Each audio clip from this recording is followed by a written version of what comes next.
क्या एआई हमारे इंजीनियर्स को रिप्लेस कर देगा?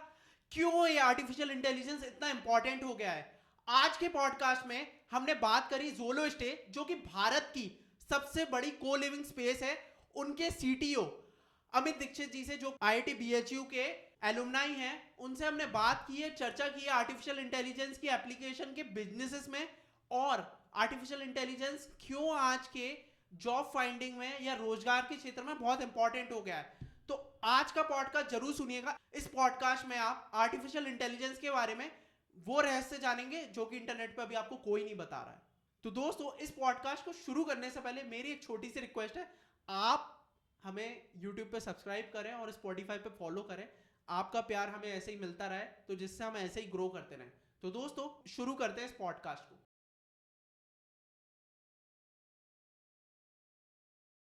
क्या एआई डेंजरस है? मैं इसका क्वेश्चन आपसे और थोड़ा इसको रिलेट करता हूँ। आपने मूवी देखी रोबोट? मैंने मूवी देखी रोबोट टर्मिनेटर। तो रोबोट में क्या होता है, एक चिप रिप्लेसमेंट के बाद वो अपने खुद के ओनर को मारने के लिए बैठ जाता है। तो एआई क्या इस लेवल पे डेंजरस हो पाएगा? ह्यूमनॉइड्स जो आने वाले टाइम में, जो इलॉन मस्क साहब बहुत काम कर रहे हैं उसके ऊपर, तो ऐसा कुछ लगता है आपको क्या? हो सकता है, स्पेशली जब हम आर्मी वगैरह में रोबोट्स का इस्तेमाल करने लगेंगे, तो ऑफ कोर्स आपकी जब दो आर्मी लड़ रही है तो आपके सामने भी कोई और है, राइट? करेक्ट।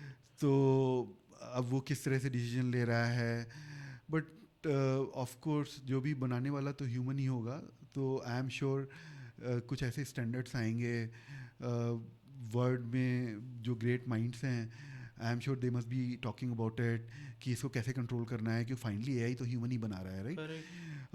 और इसको आपके ड्रोन्स में यूज़ हो रहा है अभी। और ड्रोन्स आपने देखा होगा आज की डेट में जो भी युद्ध चल रहे हैं, वार्स चल रहे हैं, ड्रोन्स का यूज़ हो रहा है वहाँ पर।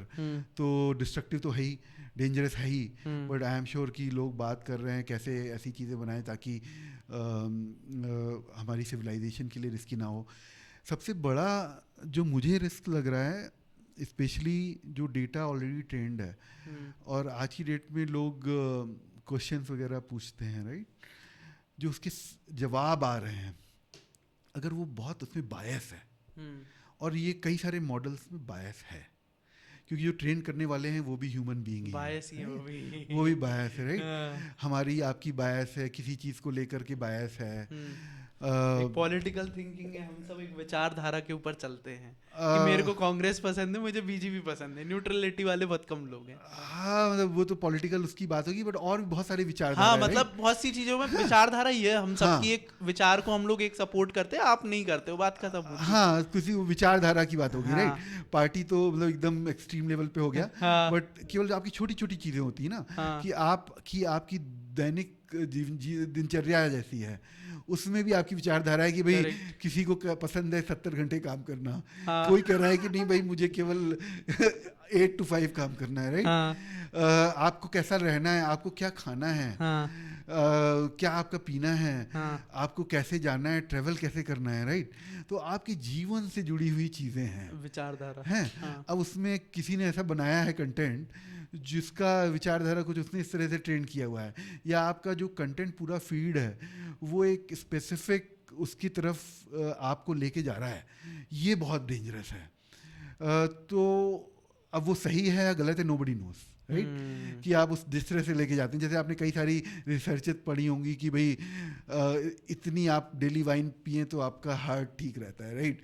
अब वो हो सकता है कि मार्केटिंग कैंपेन भी है कि भाई कोई वाइन इंडस्ट्री है, उसका है। जैसे आपने बहुत होगा, चॉकलेट इंडस्ट्री है, बहुत सारी लॉबीज हैं जो आपको स्पेसिफिक टाइप की रिसर्च फीड करती हैं, राइट? करेक्ट। तो हो सकता है वो रिसर्च हो सकता है वो सही भी हो।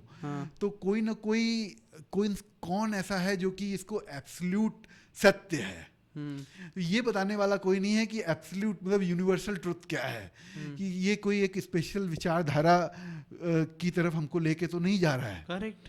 तो ये एक मुझे बहुत बड़ा ट्रेंड दिखता है, केवल पॉलिटिकल उसमें नहीं है, आपकी सिविलाइजेशन को भी बहुत बड़ा थ्रेट है कि आप एक तरह के लोग हैं जो अपनी विचारधारा को इम्पोज करना चाहते हैं, ऐसा भी हो सकता है।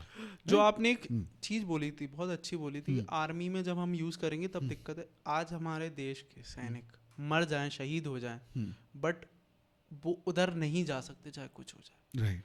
चाहे वो उनके मतलब मैंने एक आर्मी जनरल के साथ पॉडकास्ट किया था।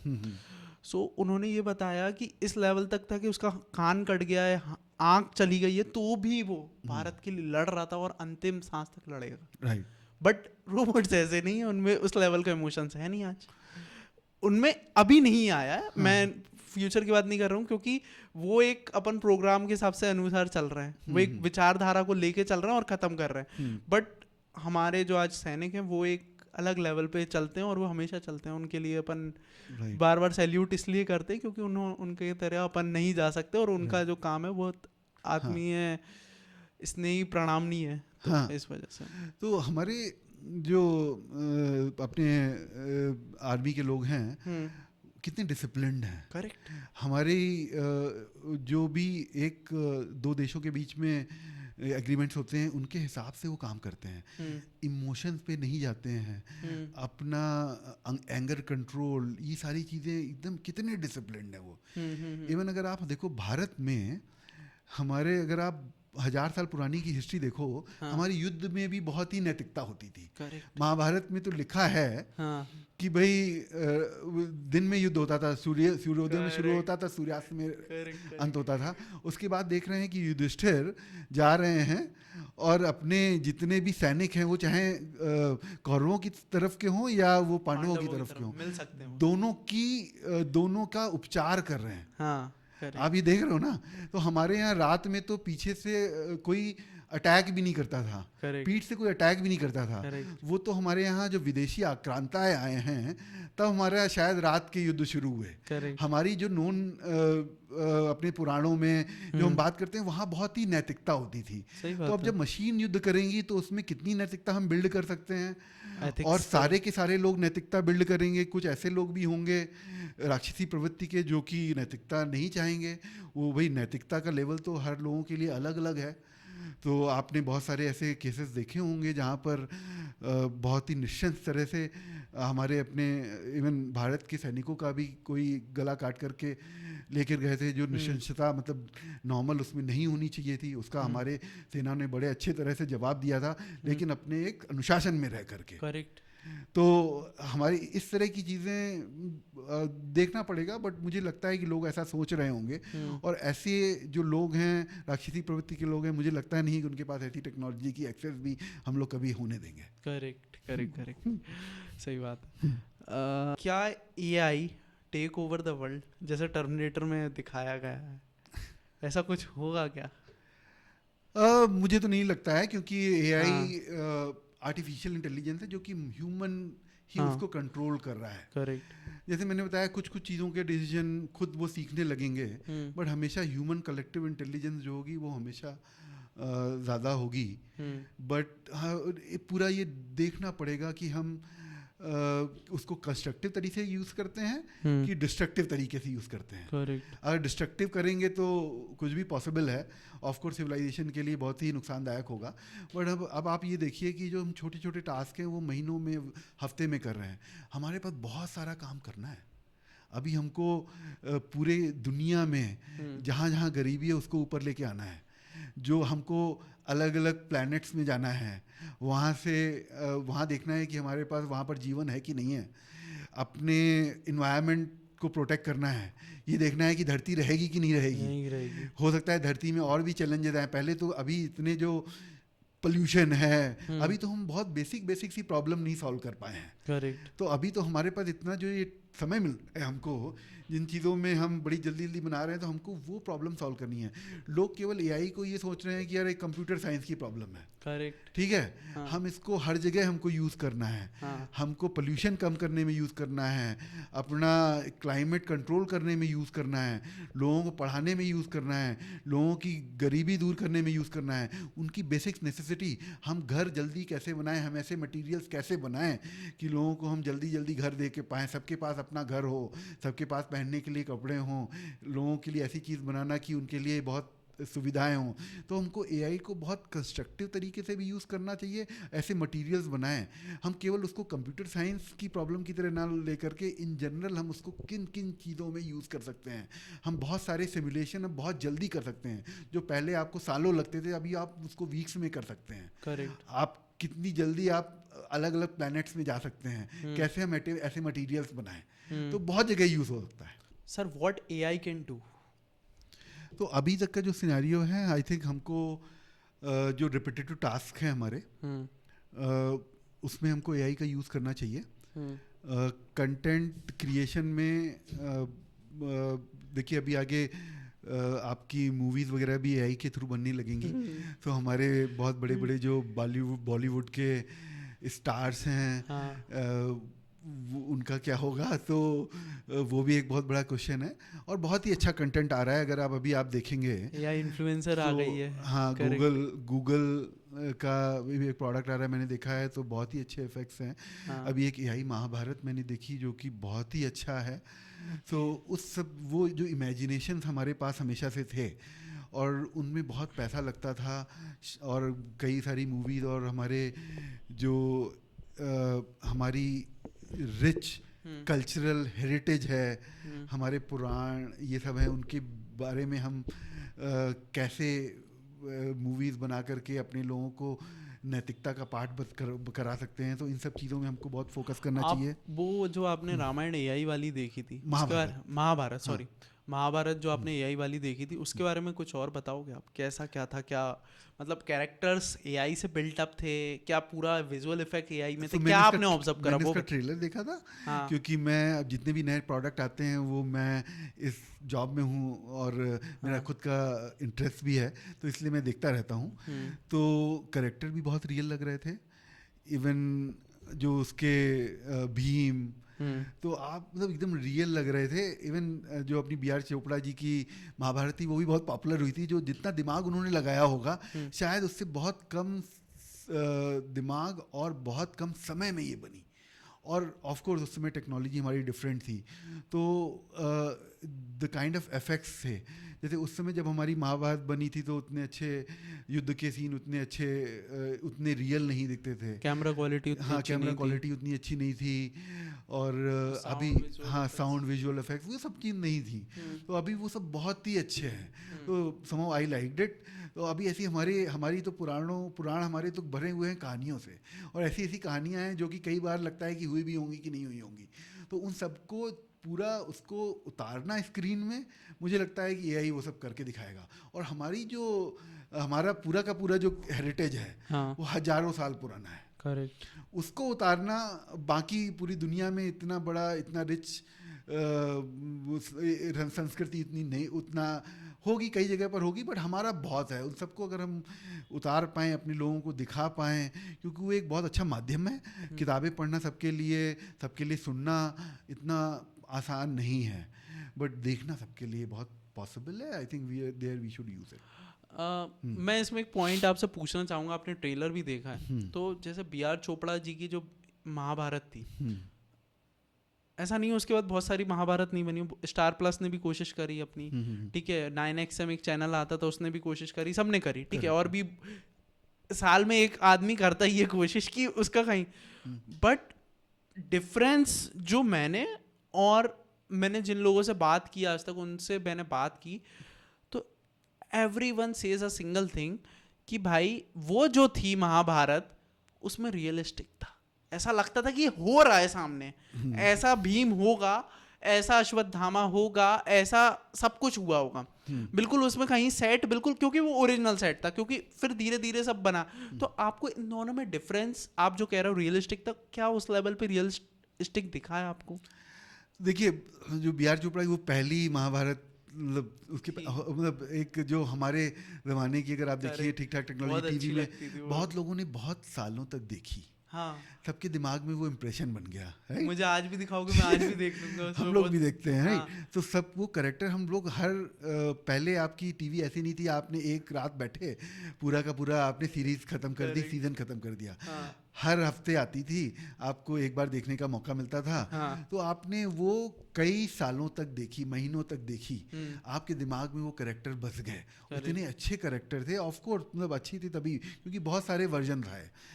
वो कृष्ण का करेक्टर, नीतीश भारद्वाज का करेक्टर, ये सारे करेक्टर आपके मन में बस गए। हाँ, और वो आपके तो ये थोड़ा सा एक होता है जैसे टेस्ट हो जाता है ना। हाँ, हाँ, आप कोई चीज़ बचपन से खाते रहो तो आपको उस चीज़ का टेस्ट लगता है। तो मुझे Correct. लगता है वो टेस्ट डेवलप हमारा हो गया। हाँ, उसके बाद टेक्नोलॉजी वाइज तो अच्छी अच्छी महाभारत बनी है, बट हमारा वहाँ पर ये हुआ कि हमने उसको बहुत देखा नहीं। हाँ, बहुत सारे लोगों ने बहुत देखा नहीं। हाँ, और ये मैंने एआई देखिए अभी उतनी अच्छी क्वालिटी नहीं है, हाँ, बट जो प्रॉमिसिंग है, जो मुझे दिख रहा है, क्योंकि because of interest I went and saw, लेकिन ये पहला अटेम्प्ट था, हाँ, बट मुझे प्रॉमिसिंग है वो आगे बहुत ही अच्छा आपको चित्रण देखने वाला है। इस बारे में मैं बहुत कॉन्फिडेंट हूँ। Okay got. सर एआई के यूज केसेस के बारे में आप कुछ डिफाइन करना चाहोगे? तो एक मिनट, कुछ यूज केसेस हमने ऑलरेडी भी चर्चा में डिस्कस हमने किया, बताया। एक बहुत इम्पॉर्टेंट यूज केस है हम्म, जो हमने अपनी कंपनी में भी मतलब कुछ लेवल पे उस किया। एरिया में भी यूज़ किया, राइट। हमारे अभी सुप्रीम कोर्ट में हम्म, लोग कहते हैं 50, सुप्रीम कोर्ट ने पूरे अपनी हमारी अदालतों में 51 मिलियन केसेस पेंडिंग है। हाँ, उससे भी ज़्यादा ही है। शायद ज़्यादा होंगे, मतलब ये हाँ, मैंने हाँ, अपना हाँ, शायद हाँ, गूगल हाँ, किया था। हाँ, हो सकता है और कि थोड़ा बहुत सुप्रीम इधर कोर्ट में हाँ, इफेक्टिवली हाँ, 31,000 थे जब डीवाई चंद्रचूड़ छोड़ के आए थे तब, हाँ, और अब वो हो गए हैं 51,000। ठीक है, हाँ, तो हाँ यार, तो शायद मेरा ये डेटा सही हाँ, होगा। नहीं नहीं सही मैंने होगा। भी कहीं ना करेक्ट कहीं से करेक्ट, सुना मैं या सुप्रीम पढ़ा कोर्ट है। का बस बता रहा हूँ, बाकी आपने ओवरऑल पूरी हाँ, पिक्चर रख दी है। तो आप ये देखिए कि कितने सारे ऐसे ट्रिवियल केसेस होंगे हाँ, जो कि जिसमें आपको बहुत ज़्यादा रूल बेस्ड होंगे, राइट। आप जहाँ पर बहुत ज़्यादा आपको इंटरप्रिटेशन में बहुत ज़्यादा आपको संविधान का नहीं करना है, या आपको भारतीय न्याय संहिता का बहुत ज़्यादा इंटरप्रिटेशन नहीं करना है, रूल बेस्ड होंगे, वो छोटे मोटे झगड़े होते हैं। तो मुझे ये लगता है कि ये एक बहुत बड़ा यूज़ केस है जो कि हम अपने जनरेटिव एआई और एलएलएम्स और एक स्पेसिफिक जो उसके ऊपर हमारे रैपर्स हैं उसका यूज़ करके, बहुत जो ट्रिवियल है, मैं सबके लिए तो नहीं कहता क्योंकि संविधान एक बहुत बड़ा जो भी हमारे संविधान निर्माताओं ने, बाबा साहब ने जो संविधान बनाया उसमें बहुत ज़्यादा डिटेल्स हैं, उसके इंटरप्रिटेशन है, उनकी एक भावना भी थी उसके साथ में। सब तो नहीं हो सकता, बट बहुत सारे ऐसे केसेस हैं, क्योंकि जब भी कोई प्रॉब्लम होती है हमारे यहाँ टेक्नोलॉजी अपनी इंडस्ट्री में जो होता है कि आपकी जो 80% प्रॉब्लम मतलब होती हैं वो अधिकतर बहुत छोटी सी चीज़ों में सॉल्व होती हैं, लो हैंगिंग फ्रूट्स होते हैं। तो मुझे लगता है कि 80% ऐसे केसेस जो होते होंगे वो बहुत ट्रिवियल सी प्रॉब्लम्स के लिए हैं, वहाँ हमको ये यूज़ करना चाहिए और अपने भारत के नागरिकों को एक बेटर न्याय व्यवस्था देनी चाहिए ताकि उनको एक न्याय मिल सके। कि ये एक लोकतंत्र में न्याय मिलना, एक गरीब से गरीब आदमी को, एक गरीब बड़े बड़े जो अमीर लोग हैं उनको लॉयर तुरंत मिल जाता है, ठीक है, और एक गरीब आदमी है उसको बेचारे को अगर बेल मिल भी गई है तो उसको शायद उसको जेल से निकलने में 1-2 महीने लग जाए, या अगर कोई उसका देखने वाला नहीं है, उसके यहाँ कोई एक वकील नहीं है, तो शायद वो सालों तक बिना पैरवी के जेल में पड़ा रहे।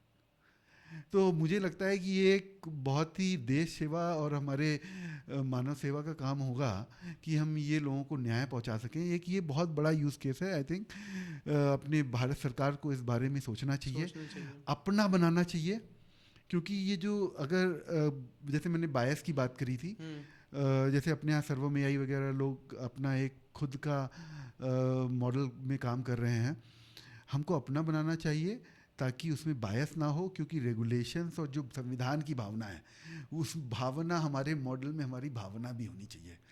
तो वो करके मुझे लगता है सरकार को इस बारे में काम करना चाहिए, और ऐसा नहीं होना चाहिए कि अगर हम बाहर से किसी कर रहे हैं तो हमारी वेस्टर्न आइडियाज़ इम्पोज हो रहे हैं, उसकी बायस है हमारी अपनी बायस तो नहीं होती, अपनी एक ऐसी कंसोर्टियम होना चाहिए जो कि डिसाइड करे कि व्हाट इज़ एब्सोल्यूट ट्रुथ, जो सत्य का क्या है, ताकि किसी चीज़ में कोई बायस ना हो, और उसको ले करके हमको, क्योंकि रेगुलेशन बहुत इंपॉर्टेंट है। अब मैं इसमें एक पॉइंट ऐड करूँगा, अभी हाल ही की बात है, कुछ ज़्यादा 1 महीना भी नहीं हुआ होगा, मेरी अपनी बैंगलोर की पुलिस वाकई में पकड़ लेती है लोगों को। मैं फुटपाथ पे गाड़ी चला के जा रहा था, उन्होंने मुझे पकड़ लिया, मेरी गाड़ी थाने भेज दी।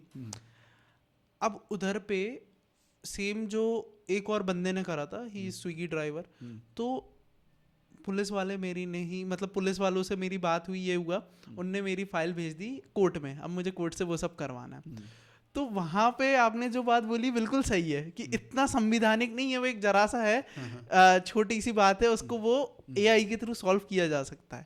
बट जब भी if we talk with supreme court lawyers, तो उनसे बोलो कि एआई आपसे अच्छे वो बना सकती है, आपसे अच्छे लॉज बना सकती है, एआई का लॉ ऐसा यूएस में प्रूफ हुआ है, तो उनको ये बात बोलो तो they are start debating you on this topic, ठीक है, कि एआई के ऊपर ऐसा ऐसा है। बट आपने जो बात कही है बिल्कुल सही है कि जिनमें बहुत ज़्यादा नहीं है, जिनमें ज़्यादा संविधानिक नहीं है, डिसीजन बहुत इजीली, जैसे ये ट्रैफिक वाला है, इसमें क्या है सर, मतलब ट्रैफिक वाला तो एक्चुअली कई हद तक हमने कर भी दिया है। हाँ, अभी मैं मदुरई में था, हाँ, तो वहाँ पर मैंने कार गलत पार्क करी, हाँ, फोटो लेकर के मेरे पास चालान आ गया। करेक्ट। तो वो मतलब तो उसमें बहुत ज़्यादा एआई का यूज़ नहीं है, बट अगर आप कैमराज लगा दो जो कि आपकी नंबर प्लेट कैप्चर कर रहे हैं, ट्रैफिक वायलेशन हो रहे हैं, तो वो सब तो डिफ़ॉल्ट यूज़ केसेस हैं। हाँ, वहाँ तो आप यूज़ केस मतलब बड़े आराम से यूज़ कर सकते हैं। हाँ, आपका मैन पावर भी कम हो जाएगा, हाँ, आपका ट्रैफिक भी बेटर हो जाएगा।